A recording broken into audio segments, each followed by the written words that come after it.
MP board class channel पर आप सभी का हार्दिक स्वागत है। बच्चों, इस वीडियो में हम एमपी बोर्ड के कक्षा 9वीं के गणित के अध्याय 3 निर्देशांक ज्यामिति का परिचय पढ़ेंगे। तो वीडियो को पूरा देखिएगा अंत तक, जिससे आपको अध्याय 3 के सारे कंसेप्ट पता चल जाएंगे और आपके जितने भी डाउट हैं अध्याय 3 के निर्देशांक ज्योमेट्री के वो क्लियर हो जाएंगे। और फिर जब आप अध्याय 3 की सभी प्रश्नावलियों के जब प्रश्नों को हल करोगे तो प्रश्नों को हल करने में आपको बहुत मदद मिलेगी। बच्चों, अगर आप हमारे एमपी बोर्ड क्लास चैनल पर नए हैं और आपने अभी तक अगर हमारे चैनल को सब्सक्राइब नहीं किया है तो सब्सक्राइब बटन को दबाकर हमारे चैनल को सब्सक्राइब कर लें और बेल आइकन को भी दबा दें, जिससे आपको हमारे चैनल के नए नए वीडियोस के नोटिफिकेशन सबसे पहले मिलेंगे। और जब भी आप यूट्यूब पर सर्च करोगे वीडियोस को तो हमारे चैनल के वीडियोस आपको ऊपर नजर आएंगे। और आपको इस अध्याय का कोई भी वीडियो देखना है तो आप आई बटन पर क्लिक करें। आई बटन पर क्लिक करने से आपको इस अध्याय के सभी वीडियोस के लिंक मिल जाएंगे। अध्याय 3 निर्देशांक ज्योमेट्री के परिचय में हम पढ़ेंगे भूमिका। हम जानेंगे कि निर्देशांक ज्योमेट्री किसे कहते हैं। कार्तीय पद्धति क्या होती है, हम इसके बारे में जानेंगे। मूल बिंदु किसे कहते हैं, क्षैतिज रेखा किसे कहते हैं और ऊर्ध्वाधर रेखा किसे कहते हैं, इसके बारे में भी हम अध्ययन करेंगे। एक्स अक्ष किसे कहते हैं और वाई अक्ष किसे कहते हैं, इसके बारे में हम पढ़ेंगे। चतुर्थांश क्वाड्रेंट्स क्या होते हैं, कितने होते हैं, इसके बारे में हम पढ़ेंगे।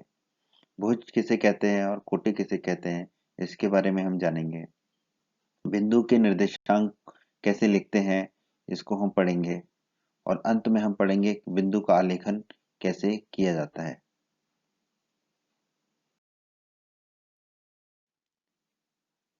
निर्देशांक ज्योमेट्री क्या है। निर्देशांक ज्योमेट्री एक तल में किसी बिंदु की स्थिति को जानने की पद्धति को हम निर्देशांक ज्योमेट्री कहते हैं।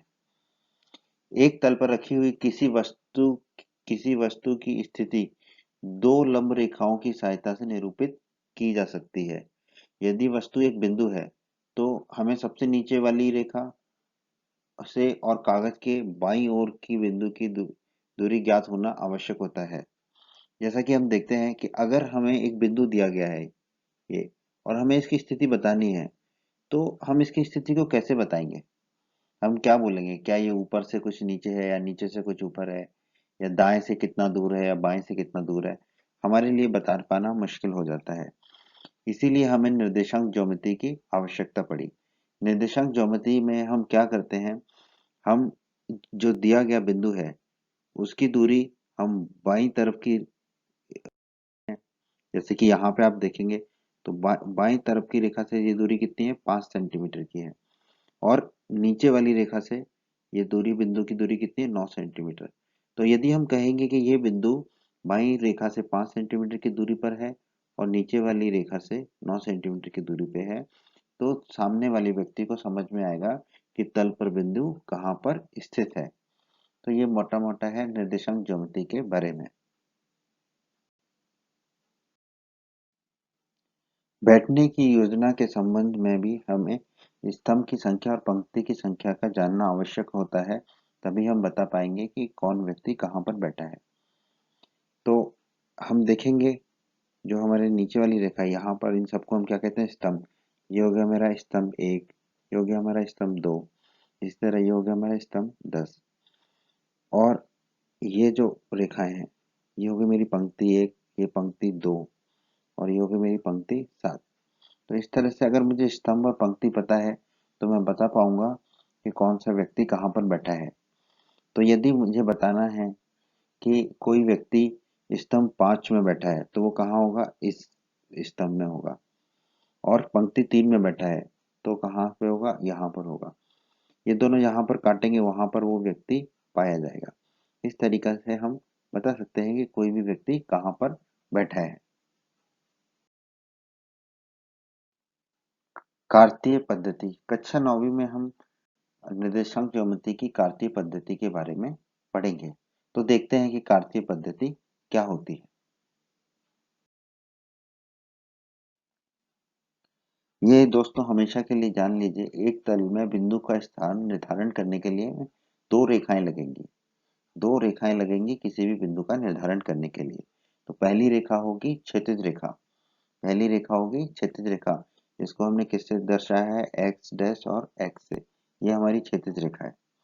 और जो दूसरी रेखा है वो है हमारी ऊर्ध्वाधर रेखा, वो है हमारी वाई और वाई डैश, ये है हमारी ऊर्ध्वाधर रेखा। तो दो रेखाएं हमें चाहिए किसी भी बिंदु का स्थान को निर्धारण करने के लिए। और ये दोनों रेखाएं जहां पर काटती हैं, ये दोनों रेखाएं जहां पर काटती हैं उस बिंदु को हम क्या कहते हैं, मूल बिंदु या ओरिजिन। इस बिंदु को हम कहते हैं मूल बिंदु या फिर ओरिजिन।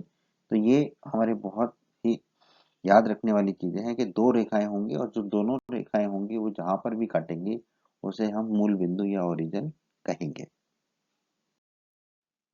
हमने दो संख्या रेखाएं ली, एक क्या थी एक्स डैश एक्स और दूसरी क्या थी वाई डैश वाई। जो हमने इनको नाम दिए, एक्स डैश एक्स क्या है, हमारी क्षैतिज रेखा। उसी तरह वाई डैश वाई हमारी क्या है, वो है हमारी ऊर्ध्वाधर रेखा। तो जो हमारी क्षैतिज रेखा है एक्स डैश एक्स, इसमें हम अंक लिखना शुरू करेंगे। तो मूल बिंदु शून्य होगा, शून्य के दाईं तरफ धनात्मक संख्या होंगी 1 2 3 4 5, और शून्य के बाईं तरफ ऋणात्मक संख्या होंगी -1 -2 -3 -4 और -5, और ऐसे हम अनंत तक जा सकते हैं। उसी तरह जो हमारी ऊर्ध्वाधर रेखा होगी वो क्या होगी, वाई से वाई डैश तक।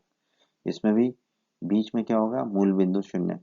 इसमें ऊपर हमारी धनात्मक संख्या 3 4, और नीचे की तरफ हमारी ऋणात्मक संख्या होंगी -1 -2 -3 -4, ऐसे अनंत तक जाएंगे। तो इस तरह हमने देखा हमारी एक्स डैश एक्स और वाई डैश वाई, ये दोनों रेखा जहां पर काटती है वहां पर हमें मिलता है मूल बिंदु। तो हम देखेंगे कि आ, मूल बिंदु की दाईं तरफ हमें धनात्मक एक्स अक्ष मिलेगा और मूल बिंदु की बाईं तरफ हमें ऋणात्मक एक्स अक्ष मिलेगा। उसी तरह मूल बिंदु के ऊपर हमें धनात्मक वाई अक्ष मिलेगा और मूल बिंदु के नीचे हमें ऋणात्मक वाई अक्ष मिलेगा।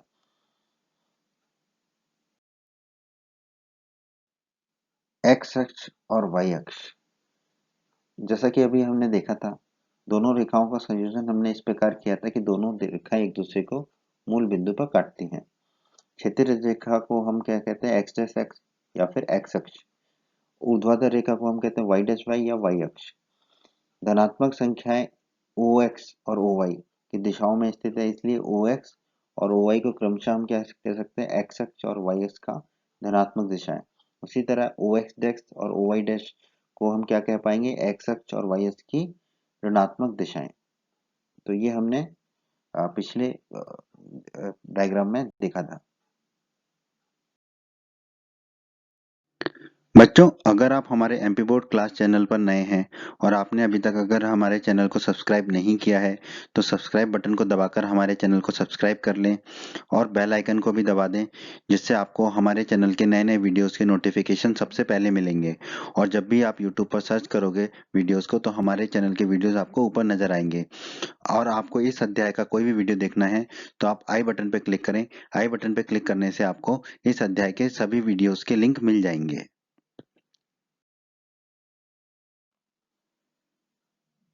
चतुर्थांश क्वाड्रेंट्स, हमने अभी देखा था कि जो हमारी क्षैतिज रेखा और ऊर्ध्वाधर रेखा है वो एक दूसरे को मूल बिंदु पे काटती है।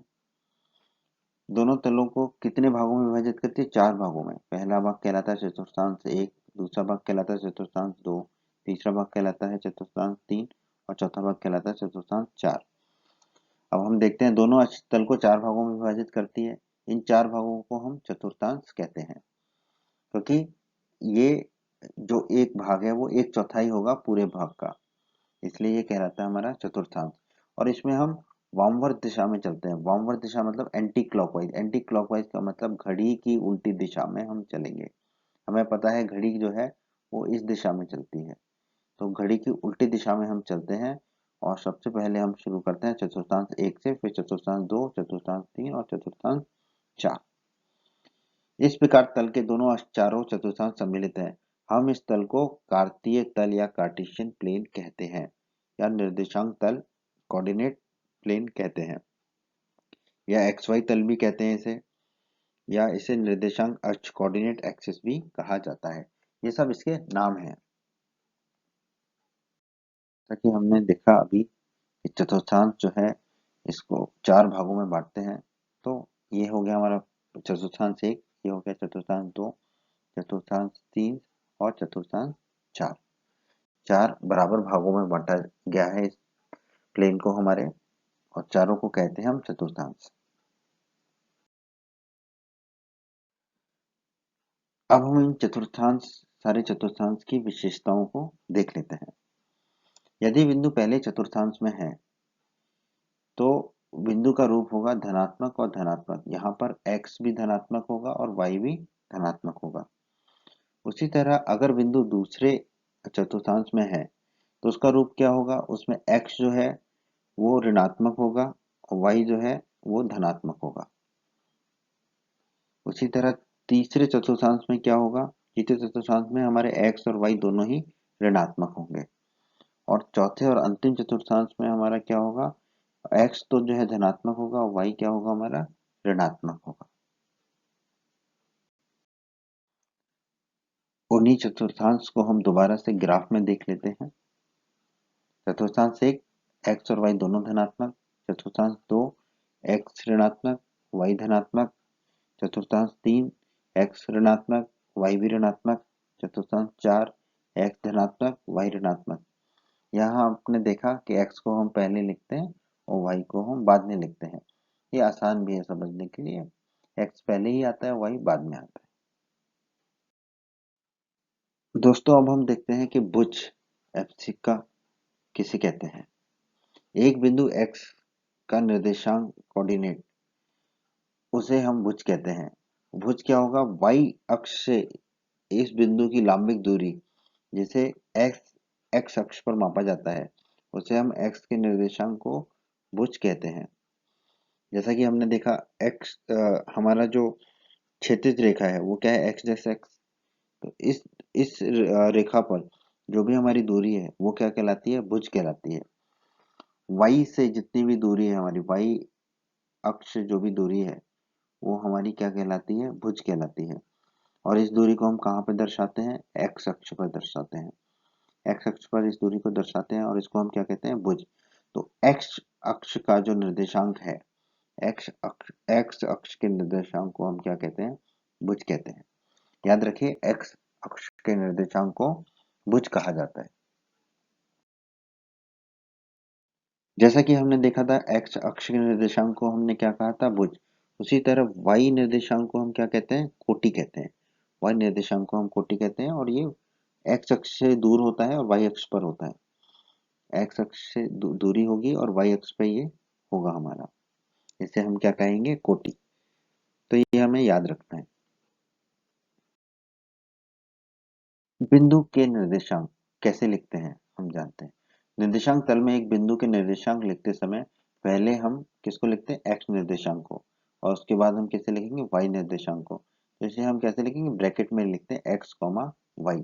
कोष्टक के अंदर हम लिखेंगे x, y। तो जैसे कि अगर हमें p के निर्देशांक लिखने हैं, p यहाँ पर दिया हुआ हमारे एक बिंदु है, तो आप देखेंगे y अक्ष से p की दूरी कितनी है, 4।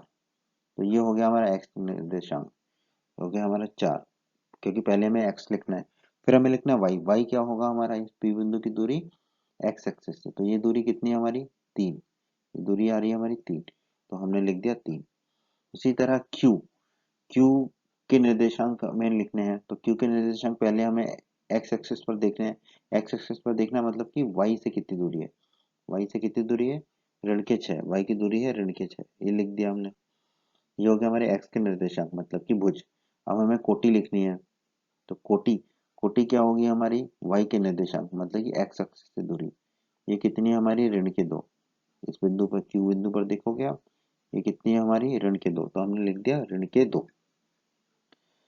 तल के एक बिंदु के निर्देशांक अद्वितीय होते हैं। कोई भी निर्देशांक होंगे वो अद्वितीय होंगे, उनको किसी दूसरे तरीके से नहीं लिखा जा सकता। इसे हम एक उदाहरण से समझते हैं कि निर्देशांक 3,4 जो है और निर्देशांक 4,3 जो है वो समान नहीं होंगे।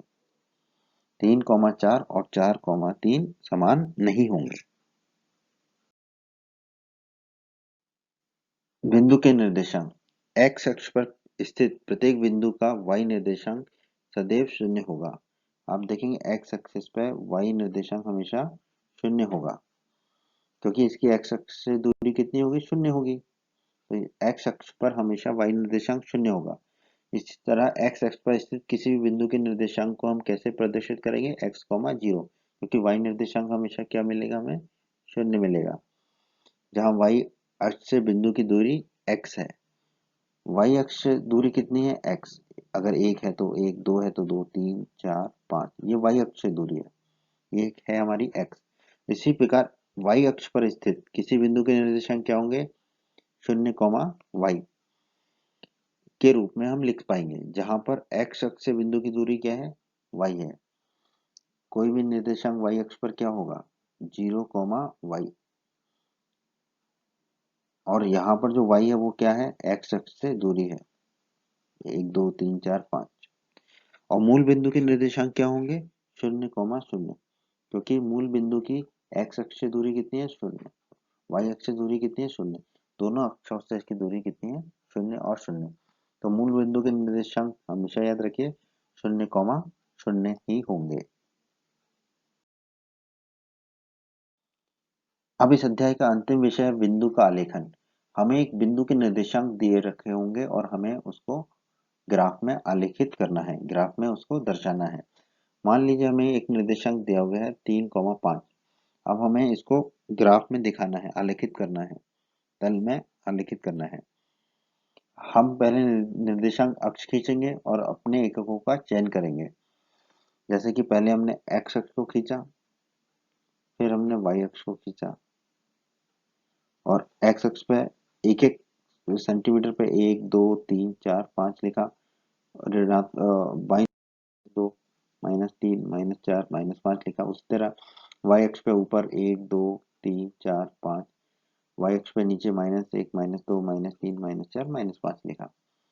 अब अगर हमें 3,5 को आलेखित करना है तो 3 क्या है, वाई एक्स अक्ष, एक्स अक्ष मतलब वाई अक्ष से इसकी दूरी, वाई अक्ष से आप 3 एकक दूरी दूर ले जाइए, या क्या। फिर लिखना है हमें 5, 5 मतलब वाई लिखना है, तो वाई मतलब एक्स अक्ष से दूरी, एक्स अक्ष से दूरी 5 लेना है आपको, तो ये मिल गया। अब इन दोनों को हम जोड़ देंगे, इन दोनों को जब हम जोड़ेंगे तो हमें एक बिंदु मिलेगा पी, जो कहलाएगा हमारा 3,5, 3,5। इसी प्रकार हमें क्यू बिंदु जो कि 5,-4 है उसको आलेखित करना है। तो पहले हम 5 देखेंगे, एक्स अक्ष पर 5, 1, 2, 3, 4, 5, एक्स अक्ष पर हमें 5 मिल गया। अब वाई अक्ष पर हमें कितना देखना है, ऋण के 4, तो वाई अक्ष पर ऋण के 4, -1, -2, -3, -4। अब इन दोनों को हम जोड़ देंगे, लंबवत रेखा खींचेंगे, जहां मिलेगा वो कहलाएगा हमारा क्यू बिंदु। तो इस तरह से हम बिंदुओं का आलेखन करते हैं।